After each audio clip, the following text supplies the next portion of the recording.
comentarles vos mientras yo los voy admitiendo? Bueno, hasta que se conecte María Victoria podemos ir diciéndole, chicos, que el programa de la cátedra ya está, ustedes lo tienen en el aula. Por favor, vengan a las clases con el programa, si pueden seguir cada clase, ver qué tema se les va dando, qué tema falta, qué tema no han entendido, si pueden llegar a precisar alguna explicación o algo de alguno de esos temas. En el programa también la doctora incluyó la bibliografía, tanto la básica, imprescindible para la materia, como también algunos otros libros que les pueden colaborar en el mayor ahondamiento de los temas. No se olviden que también necesitan como material base de estudio el Código Civil y Comercial de la Nación. Lo que yo les aconsejaría es que sigan las clases con el código y con el programa, vayan subrayando, vayan marcando. Seguramente en todas las clases les van a citar artículos, partes del código que son imprescindibles para cada tema. Y entonces poder seguir la clase con el código es de muchísima ayuda, les facilita el posterior estudio y obvio les va a facilitar también rendir los exámenes que tienen que rendir. Gracias. Gracias, doctora.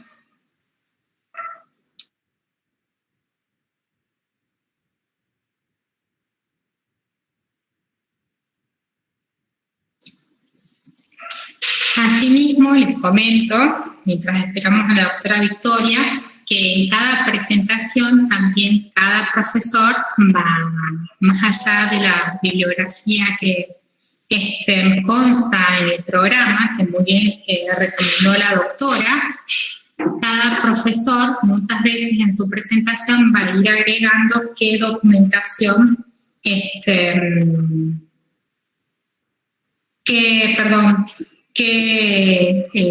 bibliografía complementaria podemos agregar.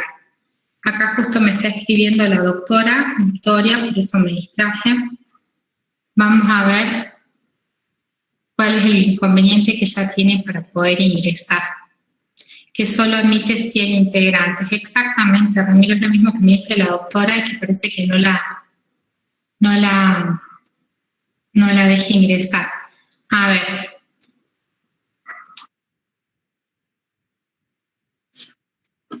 El enlace tiene un error, profe. Cuando querés entrar desde la computadora no te deja, únicamente por un teléfono móvil nomás.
Hola, hola. ¿Estamos? Estamos, buenas tardes, doctora. Hola chicos, ¿cómo les va? No me dejaba unirme. ¿Has sacado vos a alguien o...? No saqué a nadie, y me sale, sí, que tenemos 100 participantes. Y acá dicen que el error de la computadora, que tiene un link raro, porque con ese mismo link entraron. Sí, hemos entrado todos, así que ahí estaba por contestarle que intente de nuevo porque todos hemos entrado con ese. Profe, Sí, buenas tardes. Lo que pasa es que ahora el programa Meet solamente funciona para 100 personas nada más. El límite ahora es 100 personas. Por eso ahora en todas las clases y todas las materias estamos utilizando Zoom. Permite a más alumnos, solamente que tiene un tiempo de duración, creo que son 40 minutos. 40, sí. Bueno, a ver, ya vamos a averiguar eso con la facultad y les vamos a decir, de todas maneras, acuérdense que la clase va a quedar grabada y después va al canal de YouTube, así que la van a poder ver. Lo que podríamos hacer es que, bueno, nos turnemos por clase para estar presentes, si ustedes quieren. Los que han estado en una clase, que después no estén en la otra. Ya vamos a averiguar con la facultad, a ver qué es lo que pasa con Meet, y ahí les vamos a decir. Profe, Sí. buenas tardes. Sí. ¿Las clases son con asistencia o cómo es? Miren, a ver, vamos a resolver este problema, a ver si podemos tener con asistencia o qué. Lo importante es que también se puede evaluar los que están asistiendo acá y los que entren en el canal de YouTube. Y así vamos a poder controlar, digamos, las vistas que ustedes hagan a las clases, entonces así vamos a poder controlar un poco. Claro, Pero sí, bueno, no sería conveniente hacerlo por Zoom, ya que tiene más invitaciones a varios alumnos y podrían ingresar ahí y tomar la asistencia de ahí. No, igual no vamos a tomar asistencia. O sea, nosotros vemos la cantidad de gente que está ingresando, que por ejemplo acá, lo podemos ver, vos Irene, ¿lo estás viendo? Sí, sí. Sí, tenemos un control, no sé si se podrá eso guardar para que después podamos controlar, pero no vamos a tomar asistencia. O sea, lo importante es que ustedes escuchen las clases, puede ser en forma así, digamos, simultánea o de otra manera, porque ustedes van a tener el enlace aquí en el aula virtual y además el enlace en el canal de YouTube que ahora les vamos a explicar y que es lo que yo les estoy diciendo en la presentación de la materia. Así que lo importante es que ustedes las escuchen y que estudien. No vamos a tener en este modo presencial, vamos a controlar quiénes están ingresando y quiénes están asistiendo a modo de concepto. Está bien, ¿Sí? profe, gracias. Bueno. Bueno. ¿Qué decís, Irene? ¿Empezamos? Digo que iniciemos, son las 16:10 y así de paso ya queda grabada la presentación. ¿Estamos de acuerdo? Bueno, estamos de acuerdo. Un poquito yo les iba a explicar, bueno, pero igual que quede grabado todo lo que, un poco la modalidad del dictado de la clase y todo, que les quede grabado. Bueno, Sí, entonces. iniciamos la grabación entonces. Bueno.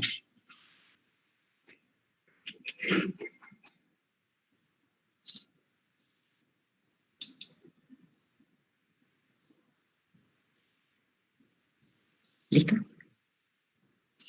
Esperamos un minutito.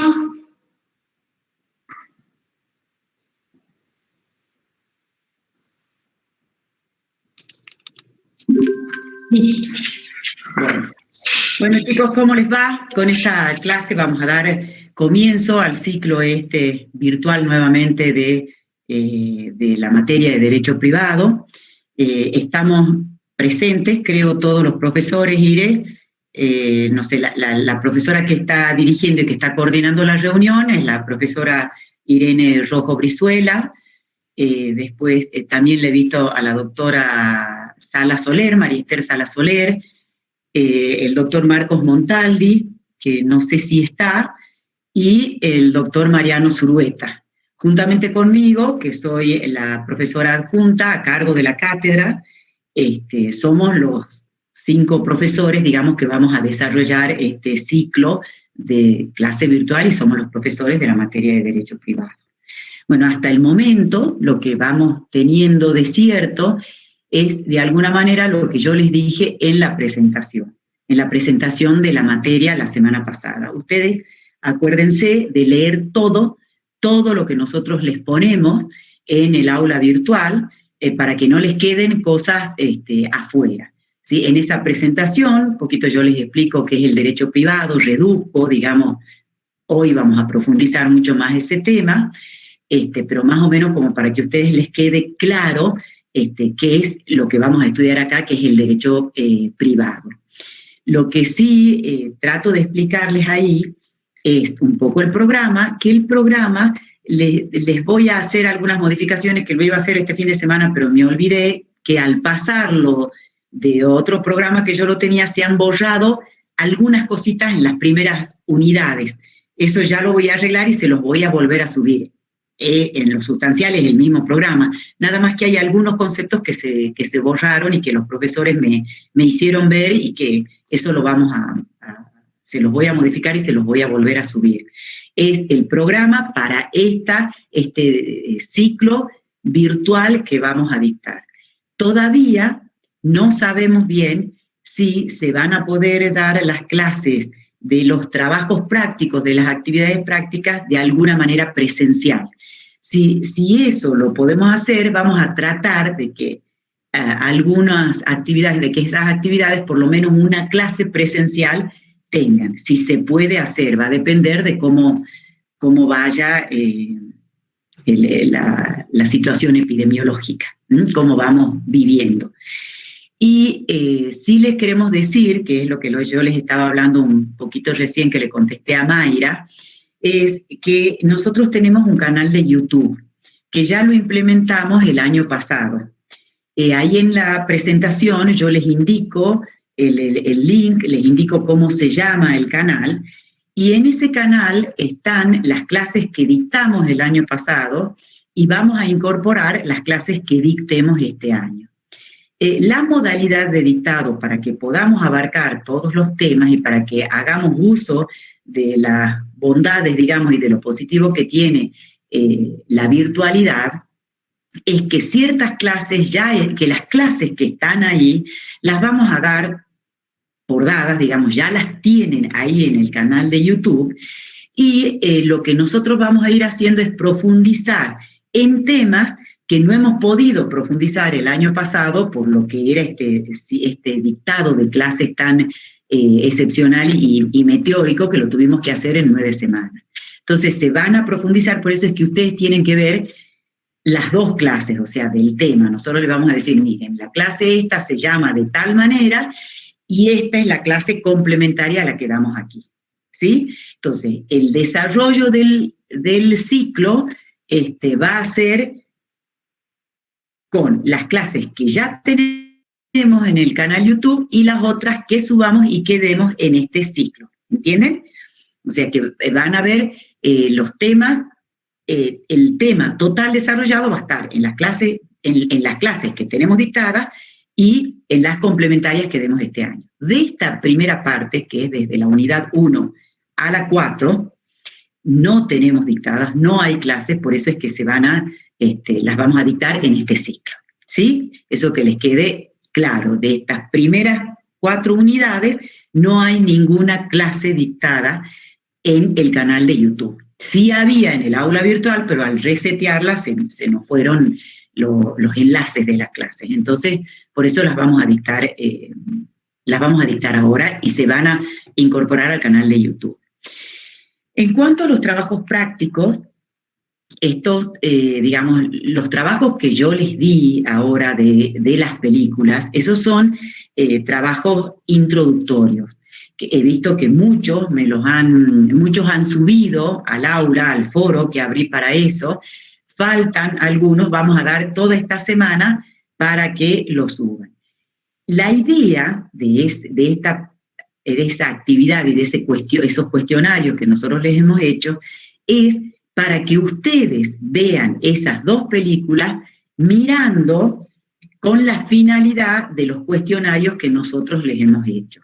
No forman parte de las 5 actividades que ustedes tienen por lo menos que haber terminado para regularizar el ciclo, ¿sí? Estas son introductorias del concepto de derecho e introductorias de los valores que están en juego cuando nosotros hablamos del derecho. No es que no las tengan que hacer, por eso es que todavía no los hemos dividido en grupos. Sí las tienen que hacer, pero es para que ustedes enfoquen la mirada de las películas en esos cuestionarios que les hacemos y en eso que nosotros les decimos al presentarles la actividad en qué es lo que ustedes tienen que prestar atención, porque si no, nosotros cuando vemos una película nos quedamos en la anécdota, nos quedamos simplemente en el argumento, y aquí lo que nosotros queremos es que esas películas nos sirvan para poder entender el concepto de derecho y para poder entender de lo que aquí en más vamos a trabajar y estudiar. ¿Cómo vamos a hacer con esas actividades? Ustedes esta semana más tienen para presentarlas y después nosotros les vamos a subir una devolución de lo que ustedes más o menos tendrían que haber contestado para que ustedes después comparen y ustedes mismos se corrijan, de manera que les sirva a ustedes para estudiar después el derecho. Nosotros no les vamos a corregir, pero sí las tienen que presentar, o sea, sí las vamos a ver, ustedes mismos son los que se van a corregir con la devolución que nosotros les hagamos en el foro. Una vez que pase esta semana, cuando terminen ustedes de presentar todo, ahí les vamos a subir la devolución de las dos películas y ustedes mismos las van a comparar y van a ver si contestaron igual, parecido, si ingresa, si a ustedes les parece que no entra dentro, lo podemos conversar en el foro abierto para eso. Nos pueden preguntar. Eso va a ser una manera de trabajar activamente con las películas y opinando, pero no es las actividades que ustedes después tienen que aprobar para regularizar el ciclo, ¿sí? Es decir, a modo de diálogo, queremos que esto sea un ir y venir para que podamos entre todos interpretar las películas que hemos visto, que son introductorias, les vuelvo a decir, de la materia que nosotros vamos a ver. Bueno, no me acuerdo qué más, como verán, el ciclo no es promocional, el ciclo es regular, con examen final, y para regularizar tienen que aprobar 2 parciales y un flotante, que el flotante va a ser recuperatorio de esos 2 parciales, y 5 trabajos prácticos o 5 actividades prácticas que les demos de todo el desarrollo del programa. Tienen que aprobarlo. Esas actividades sí nosotros las vamos a corregir y les vamos a hacer devoluciones, las tienen que aprobar para poder acceder a la regularidad. Una vez que ustedes sean regulares, van a rendir el examen final. ¿Sí? Ese es el sistema por el momento. Y vamos a ver si hay algunas otras modificaciones que el Consejo Superior nos diga en cuanto al dictado de la materia. Por el momento eso es lo que tenemos claro en la modalidad del dictado de la materia. ¿Sí? Bueno, vamos a empezar al desarrollo de la clase. Si tienen preguntas, después nos hacen y después les contestamos. Ahora vamos a empezar con el desarrollo de la clase, así empezamos avanzando con el programa. Hoy nosotros vamos a ver la primera bolilla, digamos, la primera unidad del programa. Cuando ustedes vean esta unidad, ¿qué es lo que tienen que tener en cuenta y qué es lo que tienen que aprender?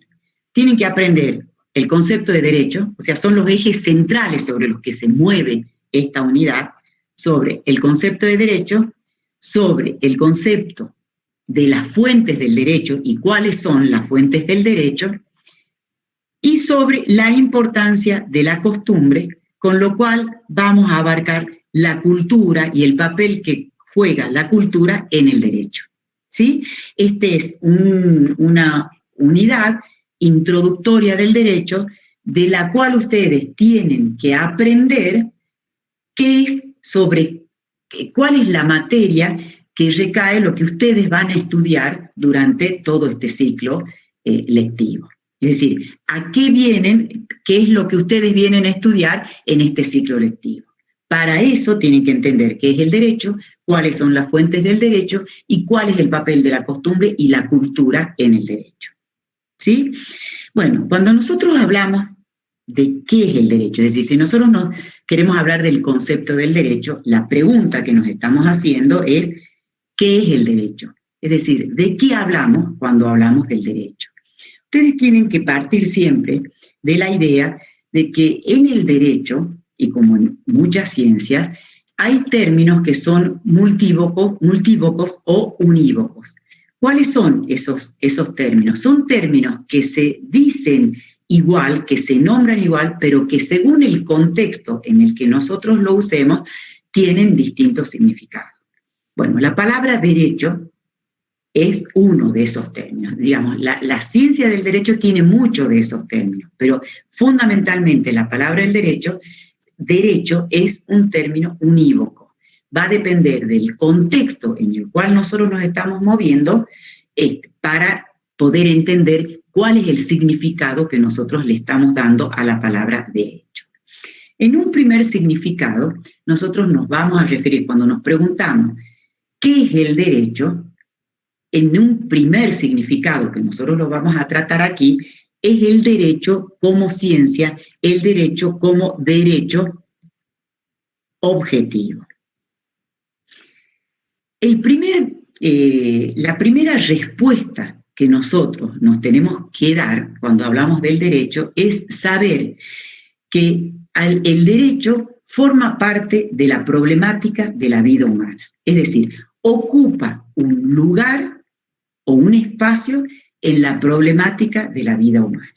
Es decir, nosotros cuando hablamos y nos preguntamos qué es el derecho, el contexto dentro del cual nos vamos a ubicar es en una problemática de la vida humana. ¿Por qué? Porque en la vida humana nosotros vivimos, nos movemos, desarrollamos conductas y esas conductas están movidas por intereses. Intereses que no solo son económicos, ni tampoco intereses que responden al poder, a la fuerza que podemos ejercer unos sobre otros. Son múltiples intereses que nos aparecen a nosotros en la vida humana y que nos generan conflictos, porque nosotros vivimos siempre en sociedad. Es decir, vivimos siempre junto a otras personas que tienen otros intereses y que en ese juego de intereses se nos chocan los intereses que nosotros tenemos y que generan conflictos. Entonces, es por eso que cuando nosotros nos preguntamos qué es el derecho, nos centremos que vamos a hablar de la problemática, de una parte de las problemáticas que se nos presenta en la vida humana. Ahora, dentro de la vida humana, nosotros normalmente estamos repartiendo. Cuando nosotros compramos, vendemos, cuando donamos, cuando nos casamos, es decir, repartimos conductas y dentro de eso bienes que forman parte de nuestra vida. Eso lo podemos hacer nosotros en la vida cotidiana.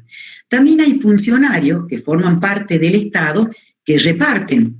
Es decir, ellos reparten porque dictan normas en las cuales dicen, bueno, si yo vendo de tal manera, el precio tiene que ser fijado de tal manera, el comprador va a ser tal persona, el vendedor va a ser el que ocupe este lugar. Es decir, ellos también están repartiendo bienes y resolviendo. Si hay un conflicto, debe interpretarse de esta manera.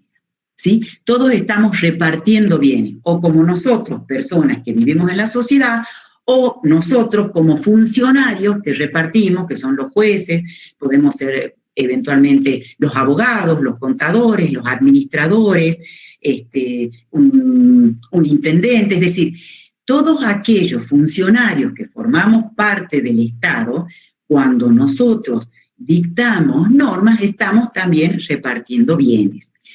Este reparto que nosotros hacemos en la sociedad se lo hace en base a valores, ¿sí? A valores, es decir, porque yo valoro y considero que tengo que comprar, tengo que contratar de tal o cual manera, me voy a casar con tal o cual persona, me voy a divorciar. Es decir, siempre detrás de nuestras conductas, o el Estado, cuando reparte bienes y dicta normas, también tiene en cuenta valores, ¿sí? Entonces, cuando nosotros hablamos del derecho, para abarcar la complejidad que tiene el derecho, tenemos que considerar que vamos a hablar de hechos, que son las conductas que nosotros desarrollamos en la sociedad, que el hombre desarrolla en la sociedad, las normas que dictan los funcionarios para dar un orden a esa vida en sociedad y los valores. Es decir, es un cúmulo tridimensional de cosas que vamos a abarcar y que todo eso es el ordenamiento jurídico. Todo eso es el derecho. ¿Sí? Ahora, Esto que yo les digo, que es como el derecho objetivo, es un sentido de la palabra del derecho. ¿Por qué? Porque es algo, de alguna manera, ajeno a nosotros, en donde nosotros vamos a estudiar las normas, ¿no es cierto?, las normas que regulan conductas de los hombres y que lo hacen en base a valores. ¿Sí? Ese concepto de derecho objetivo, como el conjunto de normas que dictan los funcionarios o que dicta el Estado dentro de sus competencias, es algo que está fuera del sujeto. Es un sentido, un concepto del derecho. Otro concepto que podemos tener del derecho es el concepto del derecho como derecho subjetivo. Como aquel derecho cuando yo me pregunto, ¿a qué tengo derecho yo? ¿Tengo derecho a estudiar? ¿Tengo derecho a ser libre? ¿Tengo derecho a la dignidad? ¿Tengo derecho a enseñar? ¿Tengo derecho a la propiedad? Es decir, ese derecho, también la palabra derecho puede significar ese concepto, puede significar, también nos estamos refiriendo al derecho, pero no en el sentido de derecho objetivo como algo ajeno a nosotros, sino como algo propio del sujeto. Entonces, ahí el concepto de derecho es como aquel conjunto de facultades o prerrogativas que el derecho objetivo reconoce a los sujetos, nos reconoce a nosotros y en virtud del cual le podemos exigir algo a alguien. Si yo tengo derecho a estudiar, yo puedo exigirle, por ejemplo, en el caso de una universidad pública, que el Estado me permita cumplir mi derecho a estudiar. Si yo tengo derecho a ser libre, puedo exigir que el Estado y que los otros particulares me respeten mi libertad. Si tengo el derecho a la propiedad, también tengo facultades para exigir que se proteja mi propiedad. Tienen otro concepto del derecho como derecho subjetivo. Bueno, en este juego de palabras es en donde siempre nosotros nos vamos a mover.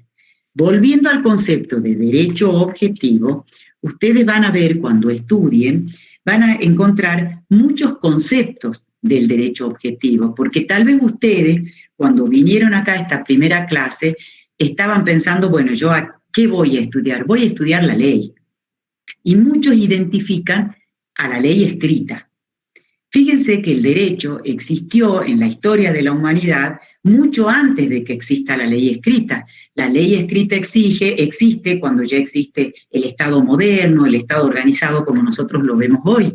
Y sin embargo, antes también existía el derecho. En realidad, ese derecho objetivo no se identifica con la ley escrita. Por eso es que yo les hice toda esta introducción de centrarlo en la problemática de la vida humana, para que ustedes puedan aprender que el concepto de derecho es más que la ley escrita, porque abarca hechos, normas y valores.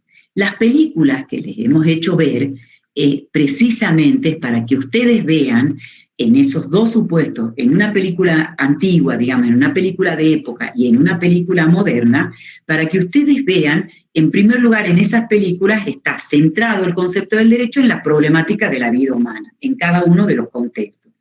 Luego, que ustedes vean los valores que están en juego, ¿sí? Porque si nosotros hablamos del derecho, siempre tienen que haber valores. Cuando nosotros hablamos de valores, estamos hablando fundamentalmente del valor justicia, pero también está el valor seguridad, también está la equidad como valor, que es la igualdad, también está la libertad, es decir, una serie de valores que le dan sentido a nuestras conductas y a nuestras normas. El concepto que a nosotros como cátedra, ustedes pueden buscar múltiples conceptos, ya les vamos a poner la bibliografía que para esto pueden estudiar. Una de las bibliografías fundamentales son los clásicos, los autores clásicos, los autores antiguos, que son Jan Bias, también puede ser Borda, también pueden ser los autores que ustedes quieran, porque hoy con la virtualidad pueden entrar y decir concepto de derecho y ahí les pueden aparecer miles de conceptos de derecho y miles de artículos sobre el concepto del derecho. La que a nosotros como cátedra en principio nos gusta es aquel que dice que el derecho objetivo, acuérdense, es el orden social justo. Es decir, en la palabra orden social les está queriendo decir, no les está limitando el derecho a la ley escrita, sino a un orden. Es decir, el derecho es un orden. ¿De qué? De la sociedad. Es decir, son normas, que es más abstracto que ley, son normas que establecen un orden en la sociedad justo. Justo, en este sentido, significa que, ¿qué sentido le damos a la palabra justo? Adecuado, ajustado a las conductas que quiere regular. Es un orden, es una normatividad que se adecúa a las conductas que va a regular. Entonces, en ese concepto que parece tan abstracto y tan vago, estamos abarcando un cúmulo de cosas que yo les dije al principio, al decir orden, está ordenando la sociedad, son normas que ordenan la sociedad, justas en el sentido ajustadas a la realidad que quiere resolver y que quiere ordenar. Este concepto lo da este autor, Jan Bias. Ustedes pueden adoptar el concepto que quieran. Lo que nosotros queremos que ustedes entiendan es que cuando hablan de derecho, no solamente están hablando de la norma escrita, sino que están hablando del ordenamiento jurídico que abarca los hechos, las normas y los valores. Todo eso deben tener en cuenta cuando ustedes van a aplicar el derecho, que ustedes sí van a ser operadores del derecho, no como los abogados, sino como contadores o administradores que sean de una empresa o del Estado, de lo que fueren como administradores. Ahora, cuando yo les hablé del derecho subjetivo, como prerrogativas o facultades, nosotros a lo largo del programa, como nuestra materia se llama derecho privado, vamos a estudiar los derechos subjetivos. Dentro de esos derechos subjetivos, que ya los vamos a volver a ver, tenemos derechos subjetivos patrimoniales y derechos subjetivos extrapatrimoniales. En esta primera parte y en estas 4 unidades vamos a ver una parte de esos derechos extrapatrimoniales a las cuales también se dedica el derecho privado. Los derechos extrapatrimoniales son aquellos derechos que nosotros tenemos y que no se refieren o que no se refieren al patrimonio o que no responden a los fines económicos que nosotros nos proponemos, como la libertad, como el honor, como la capacidad, como el Estado, etcétera, que nosotros tenemos. Son derechos extrapatrimoniales que nosotros los tenemos, que pedimos protección, que los debemos resguardar, pero que están fuera del patrimonio. Y los derechos subjetivos patrimoniales, que son en esencia lo que nos interesa a nosotros en nuestra materia, son aquellos que tienen que ver con nuestro patrimonio, es decir, aquellos que responden a los fines económicos que nosotros nos hemos propuesto y que generan este juego de intereses que hace necesario que nosotros conozcamos cómo se puede resolver los conflictos que se presenten dentro de ellos. Esos derechos subjetivos patrimoniales son los derechos personales u obligaciones, los derechos reales, que son los derechos que tienen que ver con el patrimonio, que tienen que ver con la propiedad, y los derechos intelectuales, que son aquellos derechos que tienen que ver con la propiedad, pero con la propiedad intelectual. Es decir, son los derechos intangibles, son las patentes, los inventos, dentro de los cuales podemos incluir todos los software, todo esto que nosotros virtuales estamos analizando, que digamos que estamos utilizando como método para dar estas clases virtuales, son esos derechos intangibles que forman parte de esos derechos patrimoniales, de esos derechos subjetivos patrimoniales, que son los que vamos a desarrollar a lo largo del programa. Entonces, acuérdense que cuando ustedes hablan de derechos subjetivos,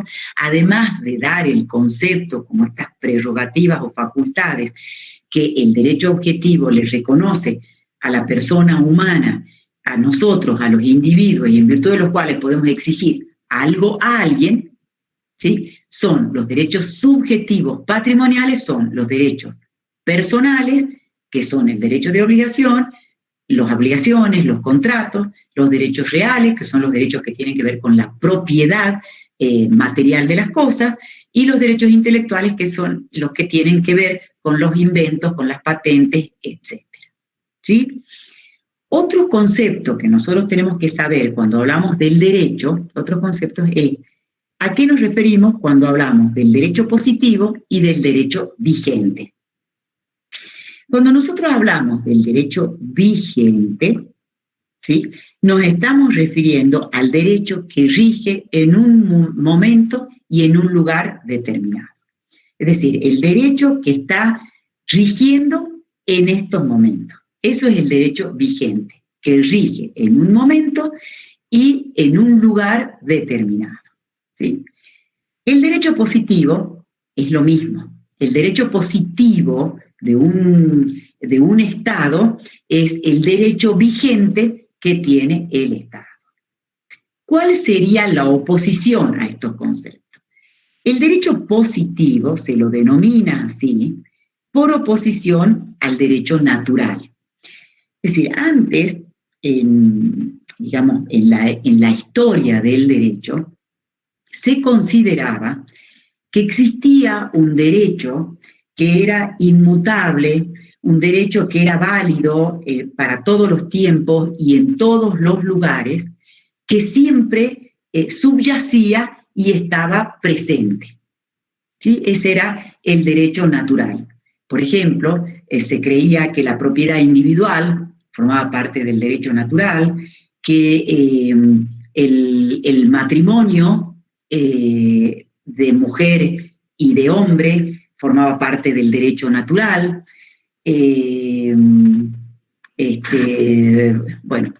una serie de instituciones como que son válidas para todas las sociedades, es decir, sea cual fuere el lugar en donde rija un derecho, esos principios van a estar siempre.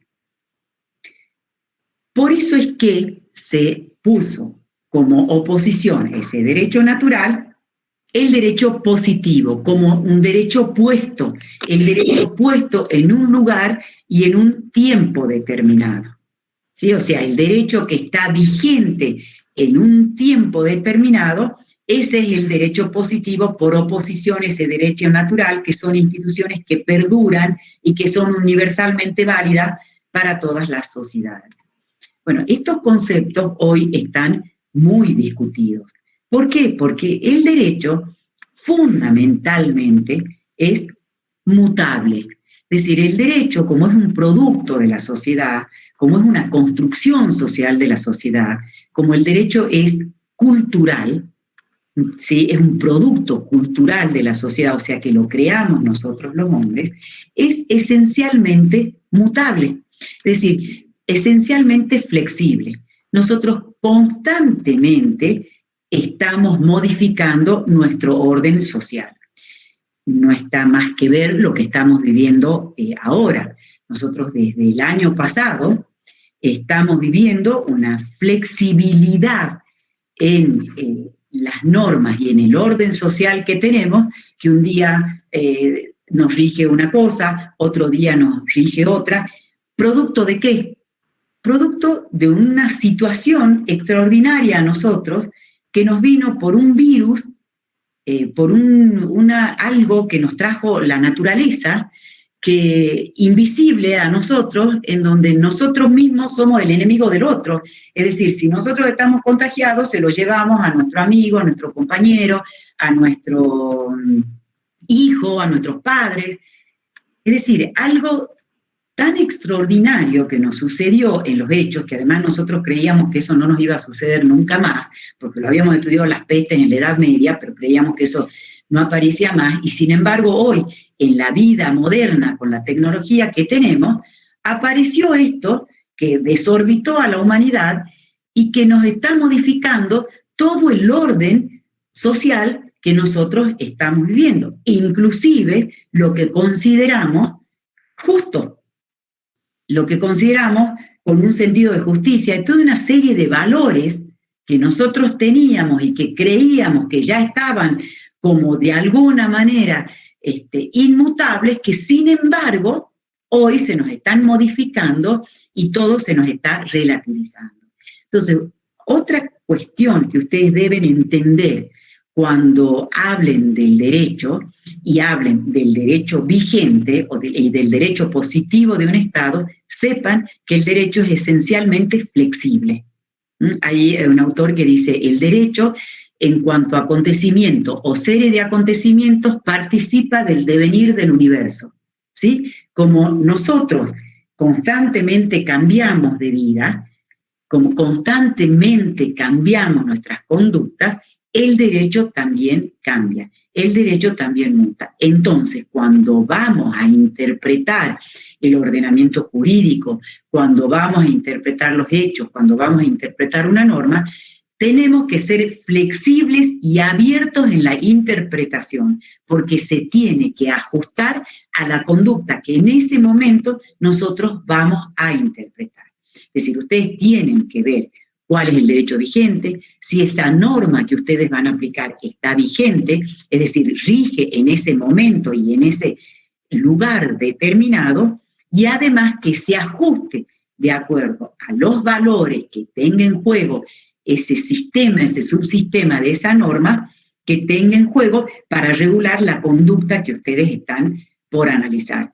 Eso les digo cuando ustedes vayan a interpretar un impuesto y decidir si ese cliente de ustedes tiene que pagar el impuesto a las ganancias o no, cuando vaya a hacer una declaración jurada de bienes, cuando vaya a hacer la presentación de los bienes para pagar el impuesto sobre bienes. Es decir, es muy importante que ustedes tengan en cuenta esto para poder hacerlo tributar bien, porque si lo hacen tributar mal, va a pagar multas, va a evadir impuestos, que eso redunda, finalmente termina perjudicando fundamentalmente al cliente de ustedes y los puede perjudicar a ustedes en una mala praxis profesional. Entonces es muy importante que ustedes tengan en cuenta estos principios que nosotros les estamos diciendo acerca del concepto del derecho.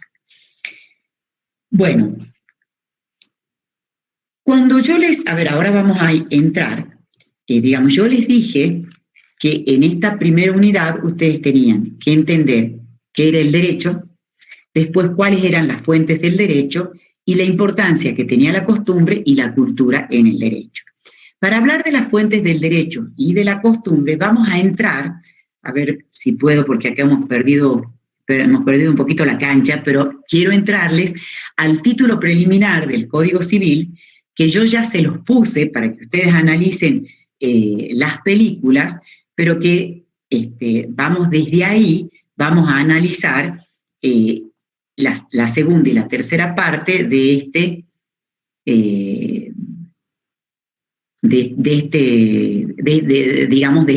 unidad. A ver. Espera. Presentar toda tu pantalla. A ver, espera. ¿Está compartiendo? Aún no, Victoria. A ver. ¿Ahí? Ahora sí. Ahí está compartiendo. Bueno. Sí. A ver, esperen un poquito. Que vamos a presentar con diapositiva. Bueno. En el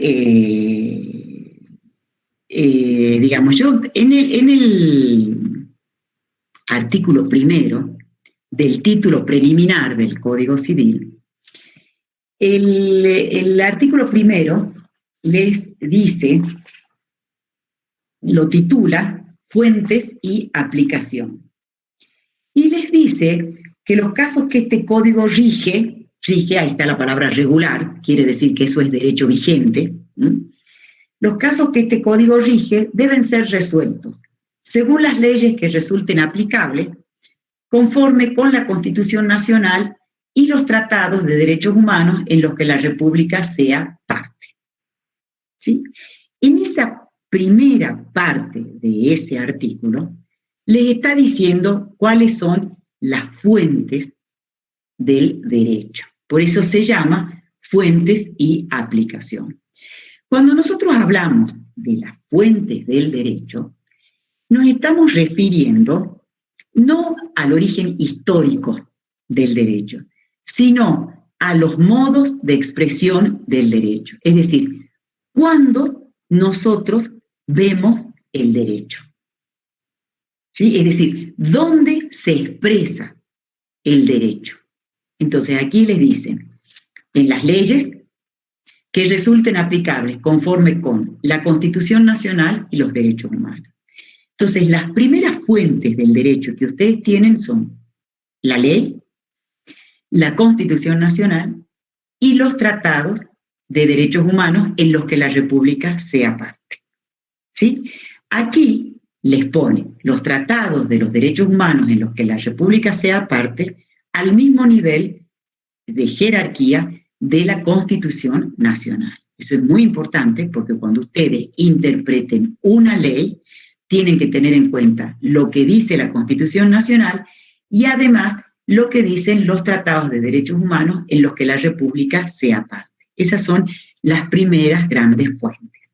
Bueno, ya vamos a seguir con el título preliminar. En este PowerPoint que yo les he subido, yo lo titulé, se lo subí a ustedes como título preliminar del Código Civil. En la última parte del PowerPoint tenemos el título preliminar, pero en la primera parte yo les puse los principios conforme a los cuales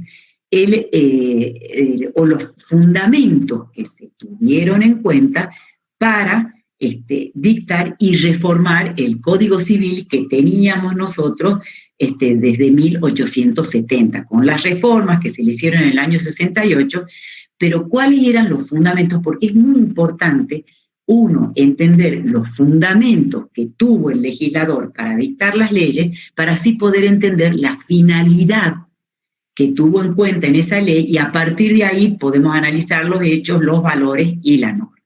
¿Sí? Bueno, en esta primera firmina, yo ahí les pongo cuál es la ley que sanciona el Código Civil y Comercial de la Nación y que deroga el Código Civil anterior, es la ley 26.994, cuándo fue sancionada, cuándo fue promulgada. Eso ustedes cuando estudien la ley, que no se lo vamos a desarrollar nosotros acá, tienen que saber cuándo una ley se convierte en ley. La ley se convierte en ley cuando es sancionada por el Poder Legislativo y es promulgada por el Poder Ejecutivo. Aquí también en el título preliminar tienen los momentos en los que se sanciona, los momentos en los que se promulga, y ahí entra en vigencia, esa es una ley vigente, digamos, que ya rige en un momento y en un lugar determinado. Así estamos con el Código Civil. Yo les hice esta primera firmina, les hablo de aspectos valorativos. Traté de ponerles, no sé si lo ven medio borroso, pero fíjense la foto de atrás, es una foto del carnaval nuestro. O sea, precisamente lo que intenté yo demostrar con esa foto, que ustedes interpretaran, es que estamos hablando de un código en el que tiene muy en cuenta la diversidad. ¿Sí? La diversidad. Porque acá, cuando ustedes estudien el concepto del derecho, van a encontrar autores que son autores en los que les dicen que el derecho es uno solo. Bueno, cuando nosotros nos enrolamos en la postura y ya hablamos de que estamos hablando de un derecho flexible, estamos hablando de un derecho plural.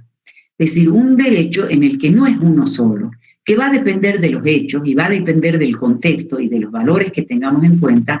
Puede ser que exista más de un sistema jurídico que lo resuelva. Lo que nosotros tendremos que ver, cuál de ese sistema jurídico es el que mejor se adecua a la conducta que nosotros estamos por resolver.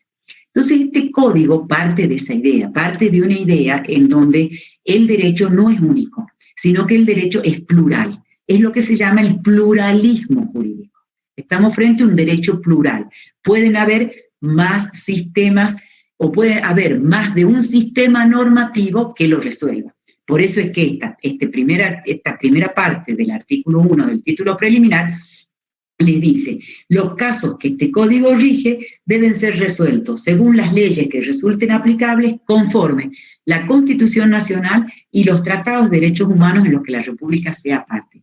Ahí modificó todo el sistema de jerarquías que teníamos antes de leyes, en donde primero estaba la Constitución, después las leyes nacionales, después las leyes provinciales. Es decir, sigue siendo un sistema jerárquico, pero al incorporar los tratados internacionales sobre derechos humanos con jerarquía constitucional, se abre un espectro normativo que hace que nuestro derecho sea plural, es decir, que puedan haber más de un sistema jurídico para resolver ese conflicto, en donde nosotros, los operadores del derecho, dentro de los cuales están incluidos ustedes, tendremos que interpretar conforme a estos fundamentos que se han tenido en cuenta para dictar el Código Civil nuevo.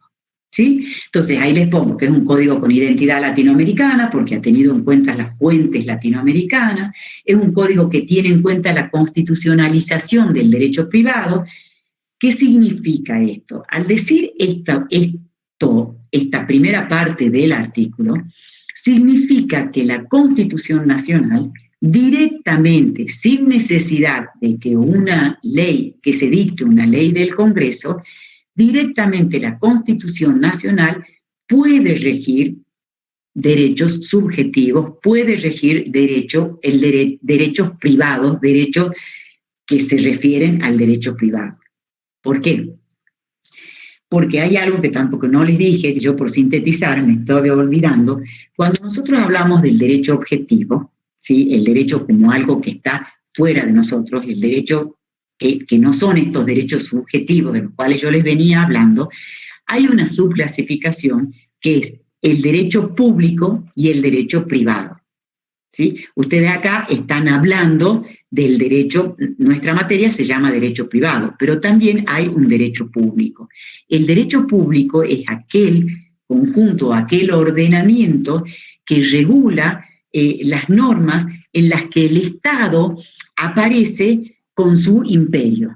Digamos, el Estado, como regulador de la sociedad, interviene en estos conflictos y aparece el Estado imponiéndonos un orden en donde nosotros, que somos los administrados, lo debemos respetar. No significa que nuestros derechos individuales estén desprotegidos, no, sí están protegidos porque el Estado no puede avasallar nuestros derechos, pero siempre aparece el Estado con su imperio, en su calidad de Estado al cual nosotros, por el sistema republicano que tenemos, le hemos delegado la organización de nuestra sociedad.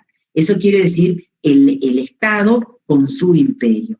Ese es el derecho público, que está compuesto por el derecho penal, por el derecho administrativo, por el derecho procesal administrativo, que ustedes lo van a ver el año siguiente a nosotros. El derecho constitucional también es derecho público, ¿sí? Porque organiza la sociedad desde el Estado con su imperio.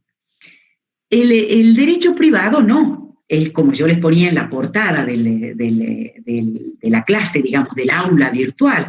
Es aquel que regula las conductas que nosotros asumimos respondiendo a nuestros fines económicos, familiares, individuales, aquellos que hacen a la esencia privada de las personas y que nos regula desde que estamos concebidos en el seno materno, inclusive hasta después de nuestra muerte. ¿Sí? Los bienes hasta después de nuestra muerte, se refiere a digamos, regula nuestros derechos individuales, aquellos que hacen a lo privado, al aspecto privado de nuestra vida en sociedad. Bueno, la constitucionalización del derecho privado significa que el derecho privado, este ordenamiento jurídico que regula y que rige los conflictos en los que están en juego nuestros intereses privados, también va a estar regulado directamente por la Constitución Nacional y por estos tratados internacionales, sobre derechos humanos, ¿no? Sin necesidad que exista una ley del Congreso que regule esos derechos reconocidos por la Constitución o por los tratados internacionales, ¿sí? Por eso es que cuando ustedes vayan a analizar un contrato, alguna cuestión que tenga que ver con impuestos, alguna cuestión contable que tenga que ver con la actividad profesional de ustedes, ustedes van a ver las leyes que se aplican y siempre tienen que tener en cuenta la Constitución y el Tratado Internacional sobre Derechos Humanos que se adecúe a eso. Por ejemplo, están los tratados de derechos civiles, económicos, sociales, los derechos del tratado que permite, o el derecho constitucional de unirse, de asociarse lícitamente, cuando vamos a ver la persona jurídica, la empresa, es decir, siempre van a tener que tener también en cuenta y abierto el Tratado Internacional sobre Derechos Humanos que se aplique a esa conducta, a ese conflicto que ustedes van a resolver, ¿sí? Bueno, después les digo que es un código de la igualdad, es un código que tiene en cuenta el valor igualdad, pero no una igualdad formal, sino la igualdad contextual, la igualdad en la que en algunos casos es necesario que con la norma se equilibre la desigualdad natural o la desigualdad propia que hay por la vida humana que nosotros llevamos. Es decir, no es lo mismo la empresa que la persona individual, contratando o interviniendo en el comercio, ahí aparece toda la normativa del derecho del consumidor. No es lo mismo una persona vulnerable por la edad, por la pobreza, porque o es menor o porque es mayor. Vemos ahora, por ejemplo, cómo el tema de las vacunas, nosotros si habláramos de una igualdad formal, podríamos decir, yo también, que tengo menos de 60 años y que no tengo ninguna enfermedad base, tengo derecho a vacunarme. ¿Por qué están vacunando a todos los otros? Bueno, esa es una desigualdad contextual en donde la ley equipara la igualdad. Está bien, como vos no tenés, no sos persona de riesgo porque no tenés más de 60 años por tu edad y porque no tenés una enfermedad que te pone en situación de riesgo, estás en una situación de alguna manera mejor que la persona que tiene 60 años, que por sí misma ya está en riesgo, o la persona que tiene menos de 60 años, pero que tiene una enfermedad que la pone en situación de riesgo, ¿sí? Entonces, es la igualdad de los desiguales. Es decir, la normativa trata de equiparar la desigualdad. Lo vamos a ver mucho en la Ley de Defensa del Consumidor. Bueno, un código basado en un paradigma no discriminatorio, es decir, no se puede discriminar, y lo vamos a ver en normas, no discrimina ni en razón de sexo, no lo prohíbe, de nacionalidad, de sexo, de raza, religión, edad. Bueno, es un código que incorpora, ya lo vamos a ver, además de los derechos individuales, es decir, estos derechos que nosotros estamos viendo que son tan inherentes a nosotros mismos, también hay derechos colectivos que son inherentes a nosotros mismos, pero que trascienden a los intereses individuales.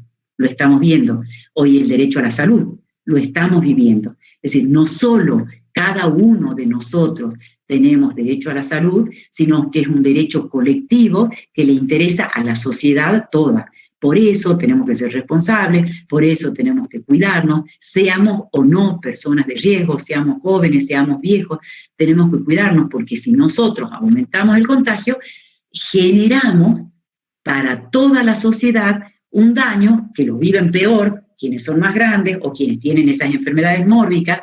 Es decir, esos derechos colectivos son nuestros, pero además trascienden a nosotros, nos sobrepasan. Los derechos ambientales es un ejemplo típico. En realidad, esto surgió por la necesidad de los derechos ambientales. Yo les pongo el ejemplo de la pandemia porque, bueno, siempre se lo ponía como ejemplo de laboratorio y ahora lo estamos viviendo. O sea, los derechos ambientales son eso, o sea, yo no puedo tirar la basura y ensuciar y contaminar las aguas que van a mi vecino o las aguas de la acequia que pasa por mi casa o del arroyo, porque genero un daño a toda la sociedad. Me interesa a mí individualmente no tener el agua contaminada como le interesa a toda la sociedad. Victoria, ¿Sí? están haciendo una pregunta con el tema de la repartición de las vacunas, y es un tema, ponen un tema como un tema geopolítico que va más allá de los intereses individuales de lo que vos estás hablando. ¿Entraría el tema de un tema que interesa a todo el mundo como el derecho de la Argentina, el tema de cómo se reparten y distribución y vacunación de toda la población? Y sí, ahí los funcionarios, en este caso, digamos, dentro de esos repartidores que yo les dije, en esta problemática de la vida social, de la vida humana, hay funcionarios de la salud, son los que están diciendo cómo se reparten esos bienes. Y para el reparto de esos bienes están teniendo en cuenta qué grupos etarios son de mayor riesgo para la vida individual de ellos y para la vida en sociedad, porque ¿qué se está teniendo en cuenta en el reparto de las vacunas? Que no se sature tampoco el sistema sanitario. Es decir, si nosotros empezamos poniendo a la gente joven la vacuna, que son los que más se mueven, son los que más contagian, etcétera, ellos de última se contagian, pero no ingresan al sistema de salud. En cambio, las personas mayores de 60 o las que tienen esas enfermedades mórbicas son las que entran al sistema de salud y se saturan. Entonces, esos son los valores que por eso es muy complejo lo que yo les estoy diciendo, pero dentro de esa complejidad, nosotros que estamos estudiando el derecho y que ustedes se incorporan a interpretar el derecho, tienen que darse cuenta de que esa complejidad es la que ustedes van a aplicar. Entonces, los valores que se están teniendo en cuenta son todas esas cuestiones. Es decir, están en juego los derechos individuales de cada una de las personas, como los derechos que nos interesan a toda la sociedad. Es decir, a toda la sociedad nos interesa que no nos sigamos contagiando. Otra cosa que nos interesa muchísimo es que el sistema de salud no colapse, porque si el sistema de salud colapsa, nos morir todos en la calle si necesitamos acceder. ¿Quiénes son los que más acceden al sistema de salud? Son las personas que tienen más de 60 años o que tienen esas enfermedades. Entonces sí es un ejemplo perfecto y que se adecua fantástico a estos repartidores en donde se fija un orden social diferente. Profe, disculpe, buenas tardes. Yo igual iba un poquito más allá, iba a la repartición de vacunas en todo el mundo, porque digamos, por ejemplo, Estados Unidos le compra más vacunas Sputnik a Alemania, y le da en masa, digamos. En cambio nosotros Argentina obtenemos algo más poco, no sé cómo decírselo. Sí. Y bueno, la Organización Mundial de la Salud no dice nada contra eso, está todo, por eso digo que es un tema geopolítico a debatir. Y sí, es un tema geopolítico, hasta yo te diría, lo que pasa es que nosotros, acuérdense que el derecho, por eso es importante que ustedes entiendan, el derecho positivo vigente es el derecho, digamos, los estados, cada uno genera su derecho. Está también el derecho internacional y el derecho supranacional, cada vez más tienen mayor importancia. La pandemia puso en crisis todo eso. Lo que pasa es que aquí también están en juego la soberanía de los estados. ¿Qué nos está pasando a nosotros? Por eso no accedemos a las vacunas internacionalmente, porque los países desarrollados son los que las están comprando y son los que están acaparando, porque dicen, primero voy a vacunar a mi gente y después será para los otros países. Hay quienes están diciendo que las vacunas tienen que ser patrimonio de la humanidad. Bueno, todo esto se va a cuestionar. Cuando nosotros estamos hablando del orden social justo y del derecho, nos estamos refiriendo al derecho nuestro, al derecho de la República Argentina, dentro del cual se incorporan normativas que tienen que ver con el derecho mundial, si se quiere, que son esos tratados internacionales sobre derechos humanos. Habrá que ver si después de esto, que el derecho a la salud, por supuesto, es un derecho humano, pero aquí también están en juego los intereses. Es decir, habrá que ver cómo se resuelve este tema de la repartija mundial de las vacunas, pero lo cierto es que eso es lo que está pasando. Y fíjense, tanto se criticó y se intentó destruir la vacuna rusa, cuando al final es la que mejor está funcionando y es la que está cumpliendo con los contratos suscriptos. Por supuesto que esto va demorando la repartija, digamos, de las vacunas, porque también se va necesitando en todas las sociedades y ellos van produciendo de acuerdo a lo que va permitiendo la vacuna. Entonces es un tema muy complejo también. Y nosotros somos países pobres, o sea, eso tenemos que saber, que somos países pobres, entonces por eso por ahí podemos acceder más a la China. Sin embargo, digamos, los chinos están hablando de que la vacuna tiene que ser un bien patrimonial de la humanidad. Habrá que ver cómo se resuelve esto. Bueno, seguimos, chicos. ¿Está contestada la pregunta? Muy claro de mi parte. Gualán, para el que hacía Ramiro. Pero como no los veo, chicos, por eso Sí, profe, me quedó claro. Gracias. Bueno, es para pensar todo, ¿no? No es nada, no está nada definido. Todo es para que queden pensando y ustedes se vayan cuestionando así como preguntaste acá. Bueno, otro aspecto valorativo es esto de la diversidad. Es un código para una sociedad multicultural, una sociedad que abarca que tenemos diferentes culturas. Y aquí les aparece la cultura, la importancia que tiene la cultura en el derecho, y va pegado de la costumbre en el derecho. Fíjense que antes,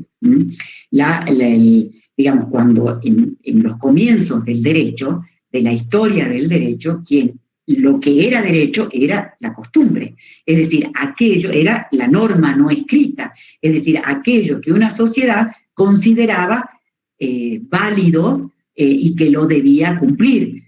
Hubo todo un tiempo en donde las religiones fijaron las normas que ordenaban la sociedad y era la moral religiosa la que determinaba la existencia del orden social. Luego, cuando viene el Estado moderno, desaparece la religión y los estados se organizan como el Estado moderno, el Estado republicano, el Estado dividido en los tres poderes, y entonces ahí aparece la cultura y la relativización de eso, es decir, aparece la cultura, que es la que determina lo que una sociedad considera válido como orden social en un momento y en un lugar determinado.